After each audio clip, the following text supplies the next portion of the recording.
Hello, I'm Dr. Jodi Richardson, and you're listening to, well, Hello Anxiety, a podcast where we end the struggle with anxiety and build our toolkit of practical skills to thrive.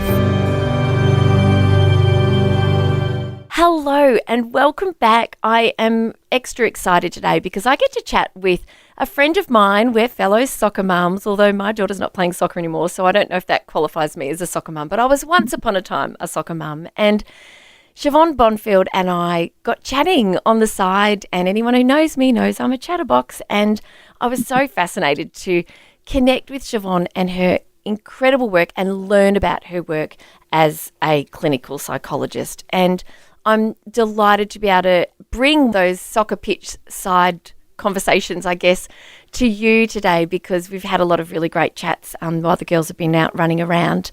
Siobhan Bonfield is a really experienced clinical psychologist, and she works in private practice but also in the public health sector, where, you know, in both areas of Siobhan's work there are patients with a whole broad range of different mental health challenges. And we're here today to talk about a particular evidence-based therapeutic approach that Siobhan is really passionate about and very experienced in.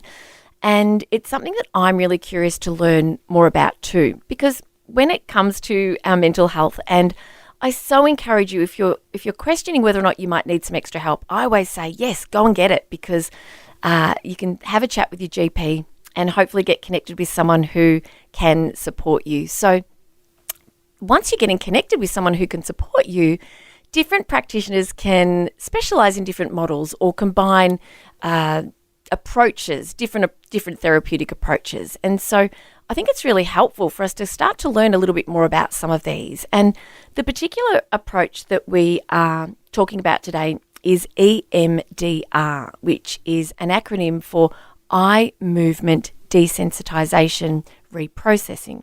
Say that 3 times fast. And I really wanted Siobhan to be the one to talk to us, because this is a very sort of important part of her therapeutic approach. She has a lot of success with her patients, and I also really love that her approach is compassionate. She is just so beautiful at helping you feel safe and secure and really supported, and even just as a friend having a chat, she's just a really beautiful person to chat to and to learn from. So Siobhan, it's just such a joy to actually have this chat in a more public way here on the podcast today. Thank you, Jodi, and likewise, I think I got out of bed a little bit easier when I knew I was going to be having chats with you on the sideline. Not that I didn't want to watch my daughter play soccer, but it's not always easy to get up on a Sunday morning in winter. No, that's so true. That's so true. I know I was always very excited when I'd see that you were there, and it's just wonderful, isn't it? Because we've got this passion in our lives for the mental health of others, and whilst we have very different kind of roles, I've always just loved chatting to you and learning about the different ways in which you're working, what you're seeing out there in the community and in private practice. And of course, I just want to say that there's never stories shared, or it's just very general conversations. And of course, you maintain complete confidentiality. So just in case that wasn't obvious, because of the wonderful way that you work. But it's just interesting to kind of know that there's a great need out there in the community, and that the work you're doing is really impactful and is really making a difference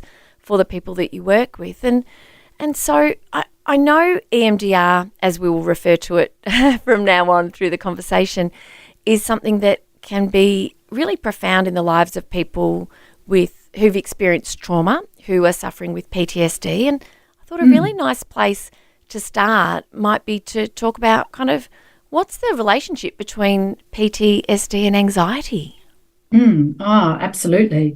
Well, I mean, PTSD is essentially an anxiety disorder. But I wonder, Jodi, if I could go back a little bit and just talk a little bit about what EMDR is before I come back to that question. Oh, please. Yes. Okay. So as you said, it's a therapeutic approach. It's a form of psychotherapy which has been applied and can be applied to a broad range of clinical issues. And there's pretty strong evidence base for a number of different clinical issues or diagnoses now, but it is internationally recognised as a frontline treatment for trauma or post-traumatic stress disorder. And as you said, the acronym, we love an acronym in therapy, but it stands for eye movement, desensitisation and reprocessing. And so the eye movement part is about what we call bilateral stimulation. And I can talk a little bit more about that. And it's an important part of EMDR. So EMDR, as you said, stands for eye movement, desensitisation and reprocessing. And so the eye movement speaks to what we call bilateral stimulation. And I'll explain that a little bit more in a minute.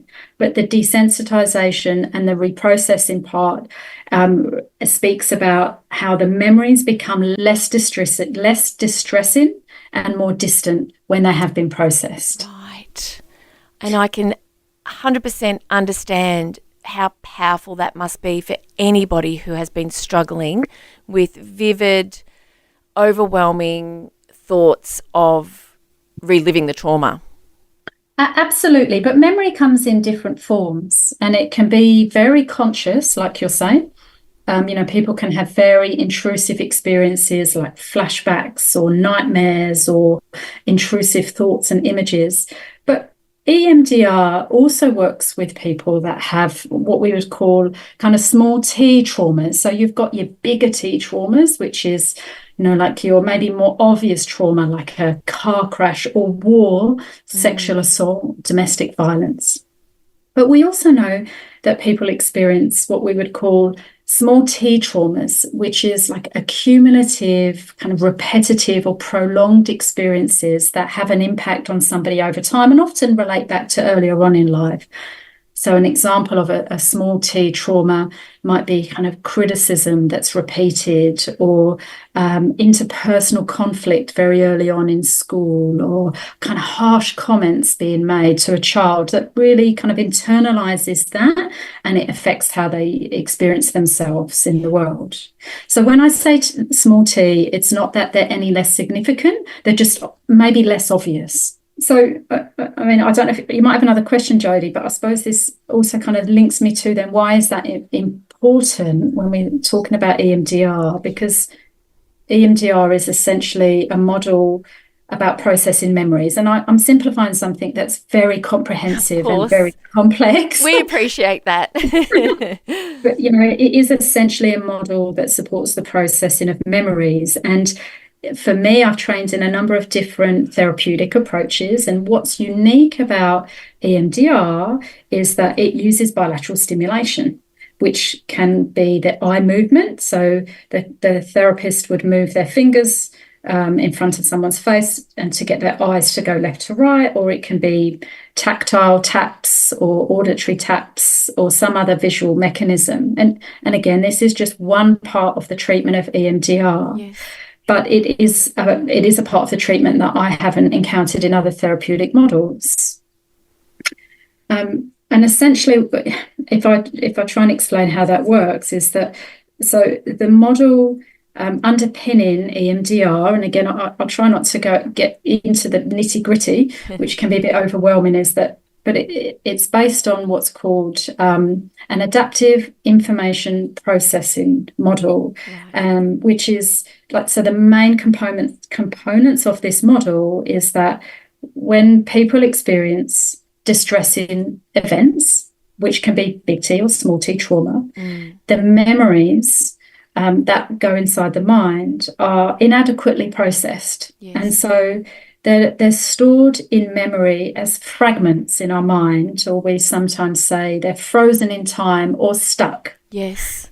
And so what that means is that these memories, because they're stored in their original form, they can then, when they're activated, they can then cause the person to experience the same emotion as at the time that they had the event, or over a period of time, the same bodily sensations. It might reawaken the same beliefs, like I'm unsafe or I'm alone, because the memory is unaltered.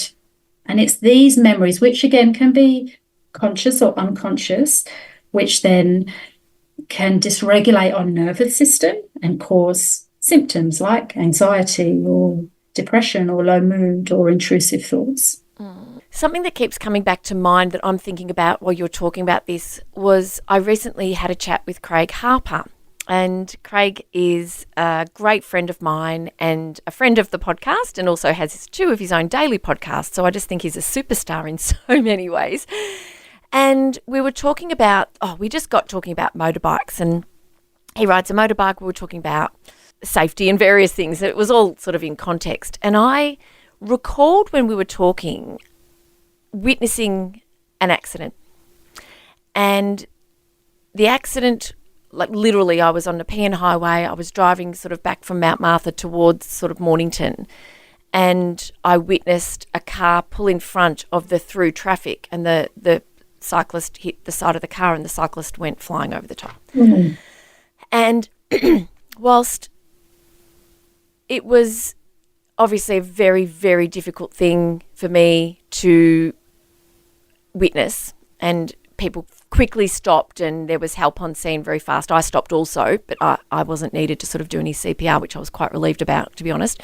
It was only just returning to that kind of thought a couple of weeks ago when I spoke to Craig that it's really brought it back up for me. And I think I wouldn't have thought of that at the time. I guess I just shared it with my family. I was quite in shock. I was very worried about this person and knew I'd never find out really the fate of that particular motorcyclist. But yeah, it's just really interesting because I guess that would be considered a trauma.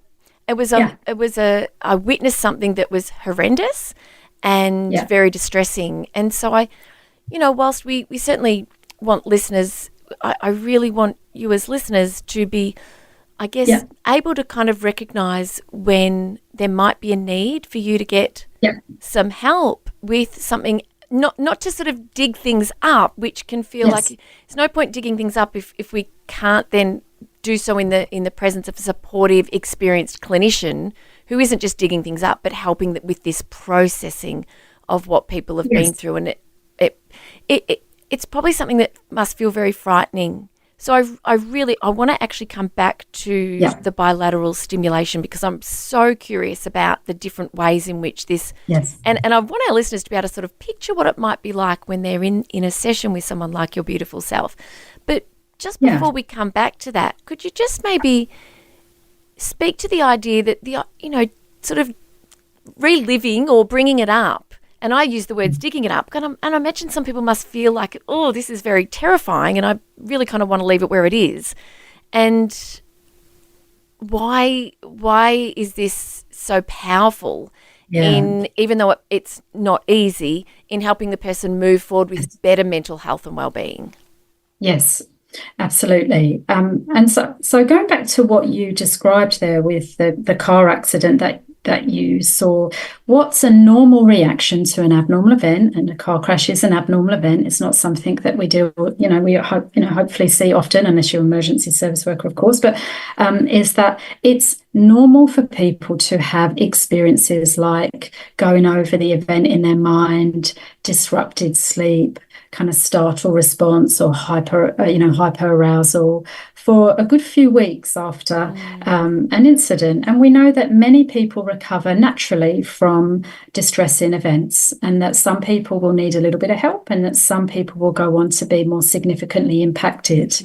And I think that, the connection with EMDR and the adaptive information processing model is that it is using the brain's, the body's natural processing system to be able to recover. So a bit like, if you have a physical health problem and, you've got an infection, there's medical treatment that support the infection to be healed and to recover. And sort of EMDR is that. It kind of triggers the body's, the brain's natural way of processing memories to recover. Let me give you an example. So EMDR was developed by a psychologist called Francine Shapiro back in 1987.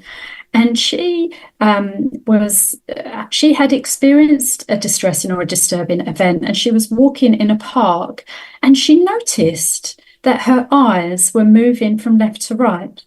And she was able to join the dots that this natural process of her eyes moving, which is a bilateral stimulation, was helping her work through the distressing event, and that her distress was reducing, and that the memories of the event were becoming desensitized. And so then she embarked on some studies, and so that's how EMDR has developed over time, and quite well, not quickly, but it's certainly grown in the world of psychology or therapy. I think lots of therapists are using it and training in it and using it because we can see the effects that's having.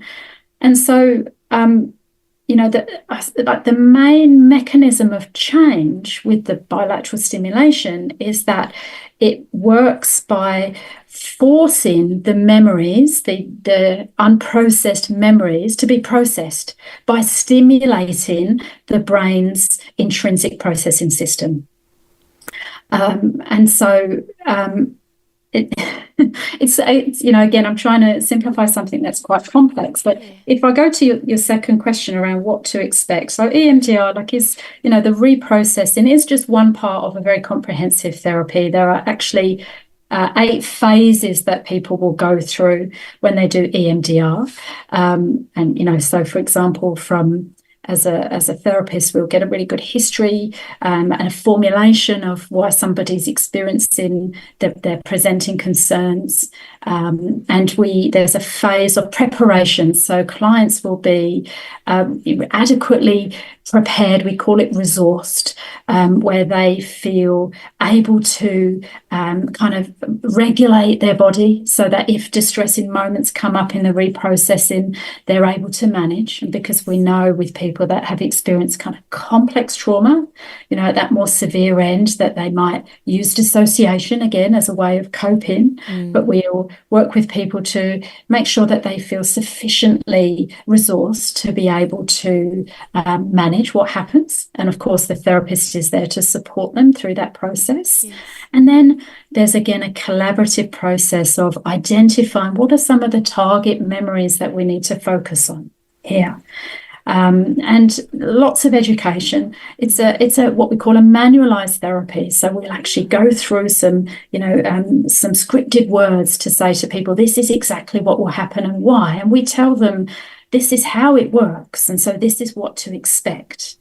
And so then through the actual reprocessing, the client will be aware of what the main memory is going to be focused on, and they are then supported to kind of bring that memory into what we call working memory at the front of their mind. Yes. And then they'll be guided through some bilateral stimulation. Yes. And which activates then the natural processing system. And so the sessions are usually 9 minutes, and it can vary in time in terms of the reprocessing depending on the person, but they'll be supported to just notice what comes up for them. And so what's interesting, and again what's slightly different for me about this therapy in relation to other therapies, is that once the therapy is really set up, the therapist needs to kind of stay out of the way to support the natural processing to occur. And so the client, what the client has to do is just kind of notice what's coming up for them and, work with the bilateral stimulation. Yes. And what we usually find happens is that, people have experiences and different memories come up, and sometimes distress comes up. Yes. And then over time it reduces. And it, again, it can take varying numbers of sessions, from 3 sessions to 12 sessions to 20 sessions. Yes. For some people, it can work quite quickly. For others, they need a few sessions to be able to really experience the benefits. I so appreciate you giving us a really good understanding of what somebody can expect. And any experienced psychologist will... It's setting the scene, isn't it? It's establishing a therapeutic relationship, and like you say, getting to understand the history and understand what's brought the patient to seek help in the first place. And you're guided, and with not figuratively but metaphorically, your hand is held through the process. You're supported in a safe environment with somebody who understands through experience how to guide a person through the treatment and how much treatment you'll need. I remember, Siobhan, when I first needed help for my mental health, when I experienced major depressive disorder in my mid-20s. I mean, I'd lived with anxiety but didn't know it. And so I ended up suffering with major depression and knew I needed help. And so my GP recommended someone, and that person tried to do role play, like very, like maybe session 2. And I was just like freaked out. I'm like, whoa, hang on a second. Whoa, this is not right for me. And then I went and was recommended by someone at the school I worked in, and I went and saw this person who turned out was somebody who analysed dreams. I'm like, that's not my cup of tea. That's not the right fit for me. And so I think, you know, it's confronting, isn't it? Like when we've got challenges with our mental health, you feel very vulnerable, extremely vulnerable and fragile. And so I think just painting a picture for people as to what they can expect, it just reduces some of that uncertainty, doesn't it? It just reduces that unknown around, well, could this be something that could help me? I imagine there are listeners who are going, hey, I've never tried this before. Maybe this is something that could make a difference for me. And a funny thought came to mind before when you were saying about stimulating the body's natural processing. I love that it's, you know, I mean, the thought that made me sort of chuckle a little bit was this idea of like going and having a wart frozen. You'll see why it's making me laugh. Yeah. Because, you know, the body, you know, kids have a wart on their finger and it doesn't go away. And the liquid nitrogen essentially is saying to the body, there's a problem here, come and deal with it. Yes, And absolutely. That's a nice analogy. Probably not a metaphor that, you know, the EMDR people at EMDR sort of community are going to want to I don't know, I might use that. But to me, that was kind of what came to mind, that the body will do this naturally. We just have to guide the body to know what to do and when to do it. And yes, and that's, absolutely. So so no, look, you're so knowledgeable. And one of the things that I'm kind of wondering, just out of curiosity, because I haven't experienced this, is when it comes to the eye movement, what sort of speed is the eye movement? And is it just following the therapist's fingers? And if it's not using eye movement and it's using bilateral stimulation of another kind, is that like tapping one knee and the other knee? Or tell us a little bit more, please, about what patients could expect, but also why a therapist might use a different approach to the movement of the eyes. Yes, good question, Jodi. So EMDR in its traditional form used the eye movements at quite a speed. I'm demonstrating, and I know no one can see me. I'm not quite sure how to, but I'm gonna clap as you do it. You do it. It was fairly fast. Yes. It's fairly fast. Yes. And we use slower eye movements when we are supporting someone we call it an installation, when we're supporting someone to strengthen a positive belief about themselves, because the fast bilateral stimulation opens up the memory network. And the slow bilateral kind of closes it down. And so we use the slower when we want to install positive beliefs, which is also part of the later phase of EMDR. Oh, wow. But again, research has expanded and therapists use all sorts of devices now. There's light bars, which have lights that go across left to right. I've got headphones, which has noise. Oh. And again, you can set the intensity and the speed. There's also buzzers, which are like tactile in the hands that buzz left to right. Or you can use, get people to do tapping, or another really lovely form of bilateral stimulation is called the butterfly hug, which is where you link your two thumbs. So your hands are like butterflies either side. You put them on your chest and then you tap. And actually, I use the butterfly hugs if I'm feeling a bit stressed or a bit anxious, because it helps calm my nervous system.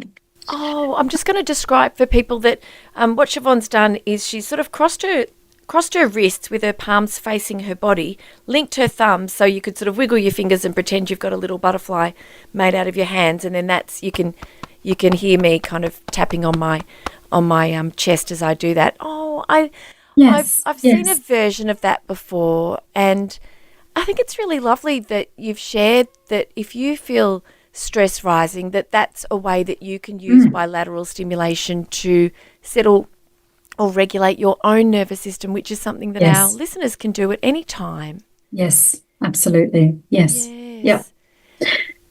I was just going to go back, Jodi. You might have another question, sorry, but I was No, just good. wanted to go back to what you said, what we started off in this conversation around PTSD and anxiety, being an anxiety disorder.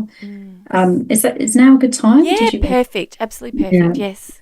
So I suppose just to go back to that point is that, and again, simplifying something that is fairly complex, but post-traumatic stress disorder is the intrusive experiences such as nightmares and flashbacks, the avoidance, like stay away from something that's dangerous, and the hyperarousal.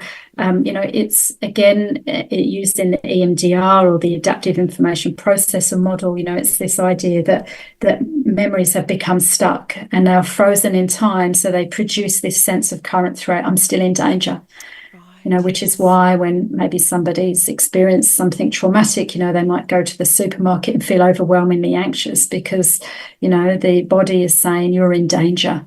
And so through processing some of those experiences, and, the memories become more integrated, more into, more adaptive memory networks, the symptoms of anxiety or post-traumatic stress settle. Yes, it's incredibly powerful, and you've just again brought to mind, I experienced a traumatic event that I wrote about in Anxious Mums, and I don't feel like talking about it today. I just don't feel like talking about it because we're not here to talk about that. But I've mentioned it before, and it's in the book. But I was hypervigilant.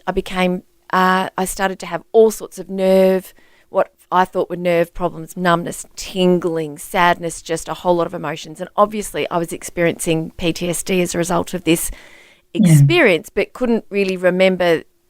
I couldn't put two and two together that all of these symptoms started after that event. And I ended up ringing my psychologist, and I'd sort of said goodbye for the last time. Goodbye, like I'll never see you again. Thank you so much for helping me. My mental health is awesome.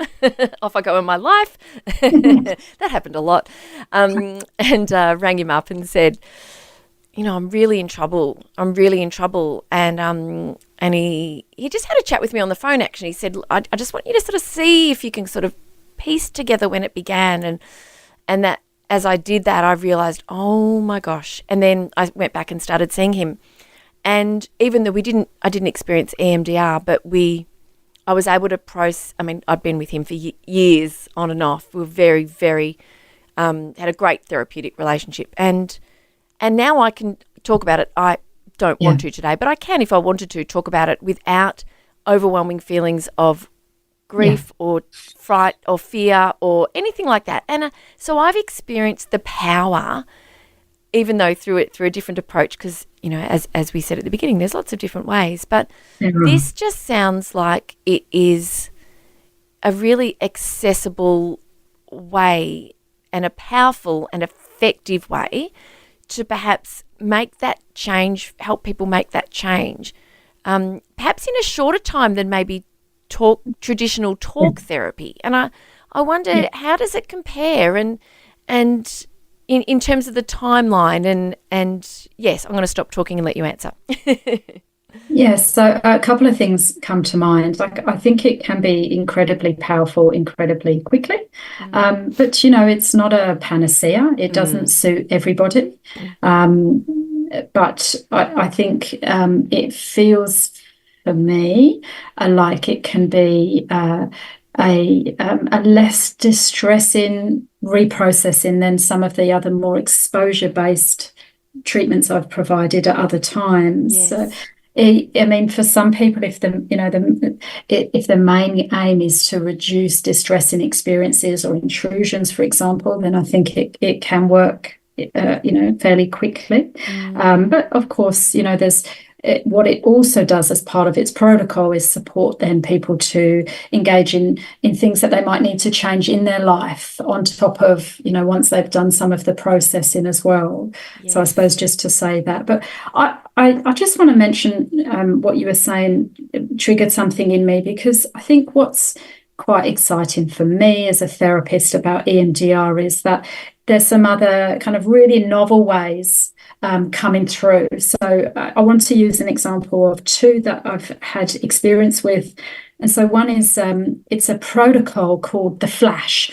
And it's developed by a family therapist in America, I believe, Philip Manfield, and he has used kind of EMDR. So it's part of EMDR, but he developed during COVID, or he applied it during COVID to healthcare workers online as a really preventative measure to support people that had experienced distress and events through their healthcare work during COVID.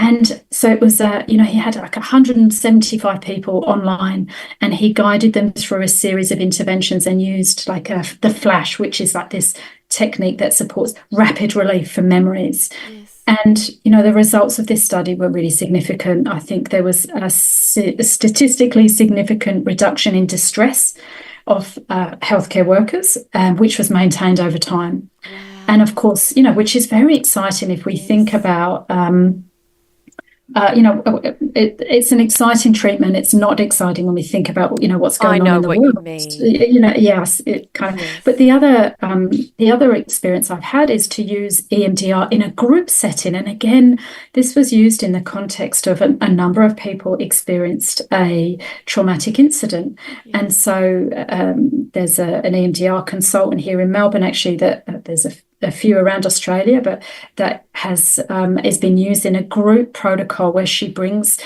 people together, and then collectively in a room they're guided through a series of exercises and use a form of bilateral stimulation, which is tapping, to support the natural processing to take place. So it's preventative.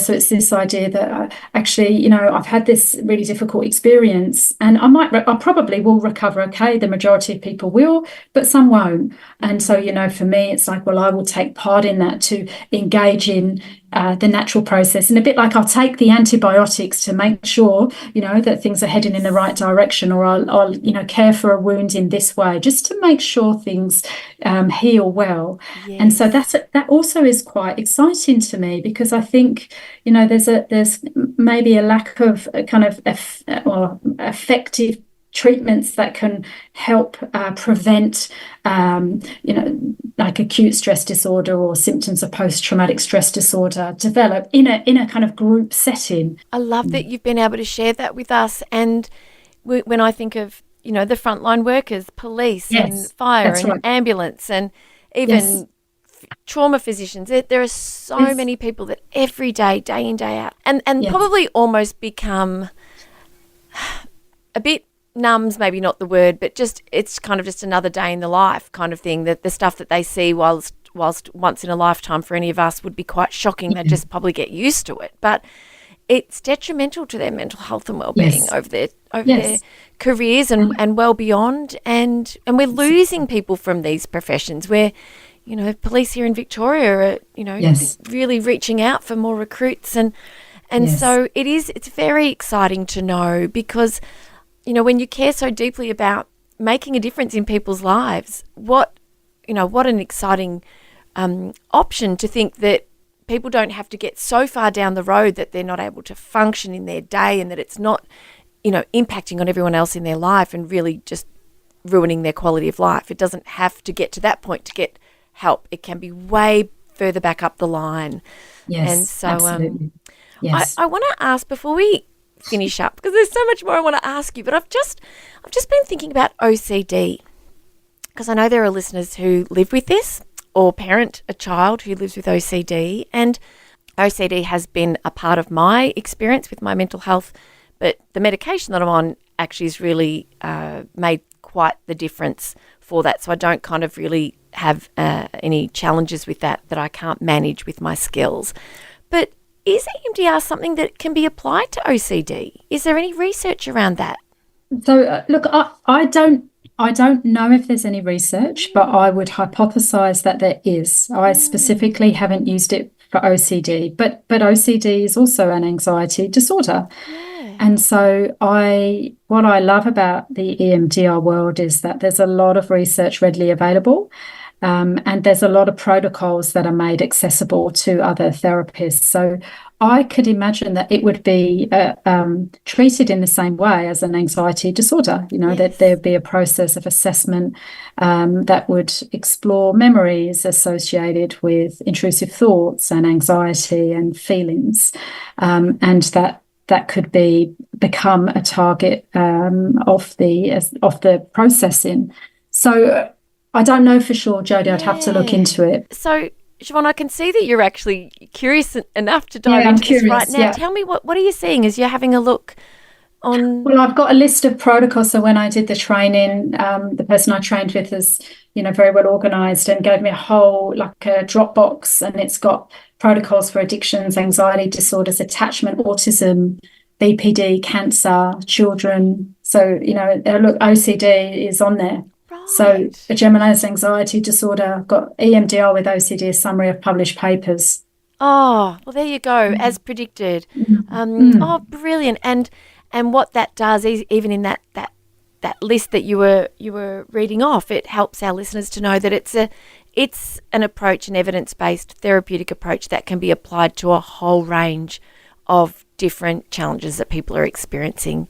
And so absolutely. our time's coming to an end, which feels like a flash. It feels like, obviously that word's in my mind from what you said before, but it feels like kind of, we've been chatting for 5 minutes. But I know that there'll be listeners who are thinking, hey, this could be a really good fit for me or for someone I know and love.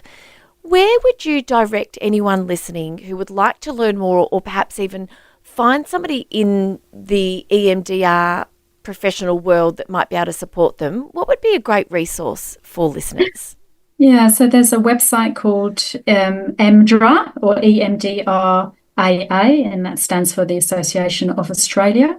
And they've got a lot of information on there about EMDR and what's involved, as well as people that have undertaken their training, because of course there's, comprehensive training that needs to be done, and you need to be a member with EMDRA to be on their website, which shows that you are trained to a certain standard. Yes. And they've got a list of therapists that are all over the state, and maybe even the country. I suppose I'm in Victoria, I only know Victoria, so I direct people there. But I also think there's a really nice book that's been written, which is called Every Memory Deserves Respect, and it's by Michael Baldwin, and he speaks to his story, and a therapist or an EMDR practitioner called Deborah Korn, Korn, which is also a really lovely read, and some really nice information about EMDR and how it works. Oh, that is absolutely wonderful. Great resources. What is the website for EMDRA, please? It is www.emdraa.org.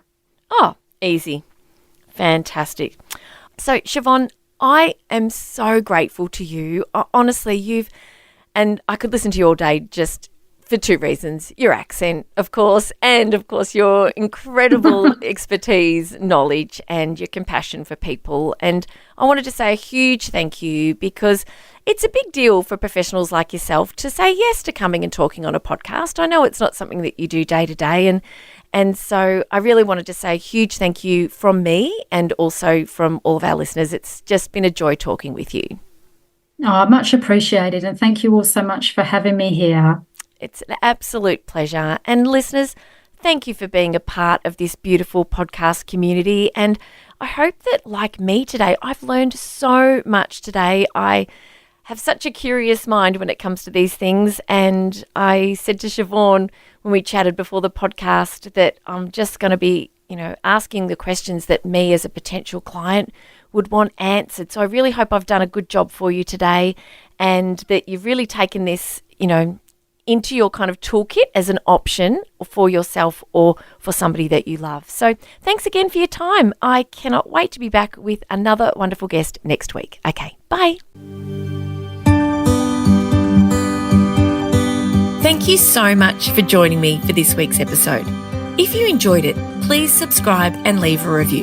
To keep the conversation going, I'd love you to join me over on Instagram. You'll find me at Dr. Jodi Richardson. Also, if you'd like a copy of my free 5-day mini email course, Calm Your Anxious Brain, then jump over to my website, drjodirichardson.com, and you can sign up down the bottom. I've really enjoyed having your company. Thanks so much. See you next time.